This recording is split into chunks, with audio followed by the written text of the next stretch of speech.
புரிய வருது. நான்சி அதை டிஸ்டர்ப் பண்ணிட்டா, அதனால தான் ஒரு திடீர்னு ஏதோ ஒரு நடந்திருக்கு, மேபி அவள் அழிச்சிருக்கலாம், அதனால் சொல்லிட்டு நம்ம மேலே போகிறது சேஃப் இல்லை அப்படின்னு சொல்லி எக்ஸ்பிளைன் பண்ணிகிட்டு இருக்க சமயத்தில் தான் இந்த 7th எபிசோடான ஒரு நேம் அப்பேர் ஆகுது. இந்த பக்கம் பார்த்தீங்கன்னா நம்ம மேத்ஸும் ஹாலியும் வெக்னா கிட்ட வந்து தப்பிச்சு ஓடி வந்த உடனே அந்த குகைக்குள்ளே வந்து நிற்கிறாங்க. அப்போ வெக்னா ஹாலி கிட்ட வந்து சொல்லிட்டு, நீ மட்டும் என்கிட்ட வரலன்னா நான் மேத்ஸ் சித்திரவதை பண்ணி கொல்லுவேன் அப்படின்னு சொல்லிட்டு அந்த குகையை விட்டு கிளம்புறான். இங்கே ரியல் வேர்ல்டில் வில்லை காட்டுறாங்க. வில் வந்து இப்போதைக்கு கோமாவில் தான் இருக்கான். காரணம் என்னென்னா வில்லோட மைண்டு ஃபுல்லாக வெக்னா கிட்ட தான் கண்ட்ரோலாக இருக்குது. அது கண்ட்ரோல் பண்ணிட்டு வெக்னா அவன்கிட்ட சொல்கிறான், லாஸ்ட் டைமாக நீ எனக்கு ஸ்பையாக ஒர்க் பண்ணணும் அப்படின்னு சொல்லவும், நீ தான் எனக்கு ஸ்டார்டிங்கிலேருந்து ஒரு கருவியாக தான் இருந்த, உன் மூலமாக தான் நான் எல்லாமே பண்ணினேன், அந்த டனல்ஸ் எல்லாமே உன்னோட கனவு மூலமாகவும் ஒன்றால் தான் நான் எல்லாமே பண்ணினேன் அப்படின்னு சொல்ல வரதான் வில்லுக்கு எல்லாமே புரிய வருது.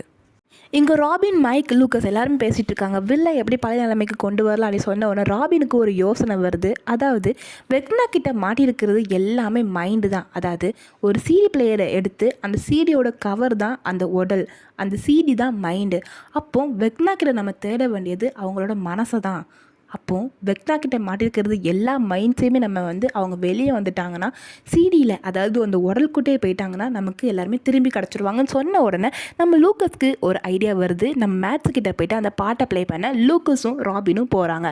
அதே சமயத்தை தான் 11 ஹாப்பர் எல்லாருமே